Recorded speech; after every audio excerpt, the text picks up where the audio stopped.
En este video te voy a comentar qué error no deberías cometer a la hora de escribir tu primera novela o cuento. Buenos días amiga o amigo escritor, mi nombre es Raúl Leguizamón y a continuación te voy a contar en qué error no debes caer a la hora de escribir tu primera historia. Muchas veces empezamos a escribir porque se nos ocurrió la idea de un personaje y nos enamoramos de esa idea. O porque escuchamos una anécdota muy interesante y que creemos merece la pena ser contada. O porque nos ha inspirado haber leído un libro, o haber escuchado una canción, o haber visto una película. Entonces empezamos a escribir. Empezamos a escribir y escribimos, pero a las pocas páginas nos damos cuenta que nuestros recursos de escritura se empiezan a agotar. ¿Y por qué sucede esto? Porque no hay conflicto. O en su defecto, el mismo no aparece de manera suficientemente clara en tu historia. Y esto puede ser porque a la hora de diseñar o construir tu idea argumental, el conflicto aparezca medio diluido. Si no sabes lo que es una idea argumental, te sugiero que vayas al enlace que aparece en la descripción luego de ver este video. Entonces tomate el tiempo para pensar muy bien tu idea y que en esa idea aparezca el conflicto bien definido. Porque puede ser que los recursos a la hora de escribir se agoten porque el conflicto no aparece de manera poderosa. Bueno, este concepto ha sido abordado por muchas áreas del conocimiento, como puede ser la psicología, la sociología, la filosofía, pero lo que a nosotros nos interesa es analizar qué es el conflicto en el marco de la producción de textos narrativos de ficción, como puede ser una novela. Muchos teóricos vinculados al ámbito de la literatura y las artes escénicas analizaron este concepto y, asumiendo un poco toda esa tradición, llegamos a la conclusión de que el conflicto más o menos es un problema a resolver. Y cuando este problema está lo suficientemente claro y marcado, nuestra historia comienza a ser interesante. Es más, nuestros lectores empiezan a empatizar con nuestra historia y van a querer empezar a leer y leer para enterarse cómo este conflicto se va a resolver. Ahora bien, el conflicto no es algo abstracto que está ahí pululando en la nebulosa de tu historia, sino que es algo bien concreto y está presente en la vida de tus personajes. Si tu historia tiene conflicto es porque hay personajes que lo padecen y lo atraviesan, pero sobre todo el protagonista. Este buscará por todos sus medios tratar de resolver su problema, que es lo que desea y quiere. Para ello va a realizar una serie de acciones que tiendan hacia ese fin. Si el conflicto es fuerte, el protagonista peleará con todas sus fuerzas hasta que vea que se cumpla su deseo o alcance su objetivo. Por eso se habla de dos fuerzas que se oponen con igual intensidad, hasta que una claudique y la otra venza. Es lo que llamamos el protagonista versus el antagonista. Pensemos en el motor de un auto. Si googleamos en internet y ponemos ¿qué hace el motor de un auto?, nos vamos a encontrar con lo siguiente.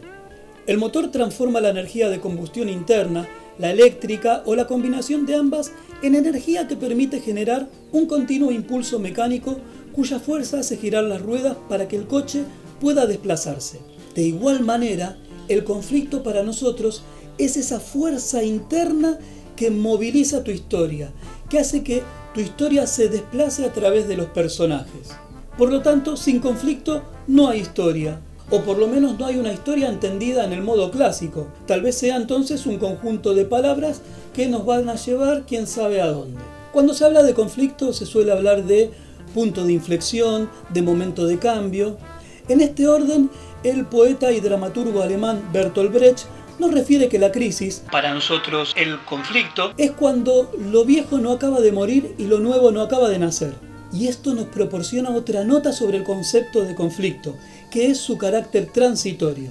El conflicto es lo que el personaje está llamado a transitar y que no le será gratuito, ya que este proceso doloroso, una vez transitado por el personaje, lo va a transformar, lo va a cambiar, o por lo menos el personaje ya no va a ser el mismo ontológicamente hablando. Hay un cómic que a mí me gusta mucho del autor norteamericano James O'Barr que se inspiró en dos fuentes. Una fue un recorte policial que informaba la muerte de una joven pareja que aparentemente estaba a punto de comprometerse, y la otra de el poema de Edgar Allan Poe, El Cuervo. De hecho, el cómic se tituló El Cuervo. La idea argumental del cómic sería más o menos así. Tras la raíz de un violento asesinato de una joven pareja a punto de comprometerse en matrimonio, Eric Draven regresa del más allá para vengar la muerte injusta de su prometida y en este caso lo hará guiado por un misterioso cuervo. La motivación de nuestro protagonista tiene como objetivo lograr justicia por mano propia. El conflicto se resuelve una vez que ha cumplido su misión.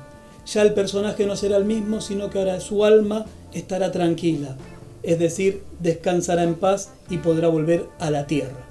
Entonces ustedes ven que el conflicto es algo transitorio y que hace que el personaje consiga un cambio, es decir, una transformación. Para ir terminando, quiero decir que hay distintos tipos de conflicto, pero por lo menos vamos a categorizarlos en dos: el conflicto interno y el conflicto externo. El conflicto interno es aquel que está dentro del personaje, es decir, que el personaje va atentando contra su deseo o contra sus objetivos. Se suele hablar también de conflicto psicológico. Y por otro lado tenemos el conflicto externo, donde la fuerza opositora a los deseos y objetivos del personaje está fuera de sí. Es decir, cualquier otra cosa que encontremos afuera y se oponga al personaje, como puede ser otra persona, un objeto, una cosa, un acontecimiento, un elemento que cobre vida. Cualquier cosa que esté fuera del personaje y se le oponga es un conflicto externo. Ahora ya sabes lo que es el conflicto y por qué es importante para tu historia. El conflicto es un problema a resolver y si vos tenés claro y definido este conflicto, ya el personaje va a tener definida una serie de acciones que van a tender a la resolución de este conflicto. Sin conflicto no hay historia, o mejor dicho, el conflicto es la historia. Ahora te propongo que pienses cuál es el conflicto en tu historia y si alguna de estas características de las que hablamos aparecen en tus relatos. Que nos comentes, que nos compartas, que nos cuentes, a ver cómo te fue o qué dificultades tuviste. Te agradezco que hayas visto este video y espero que te haya ayudado mucho. Si este contenido te resultó de ayuda, te animo a que te suscribas. Si consideras que a alguien le puede servir, te animo a que lo compartas. Sin más que decirte, nos vemos la semana que viene. ¡Chao!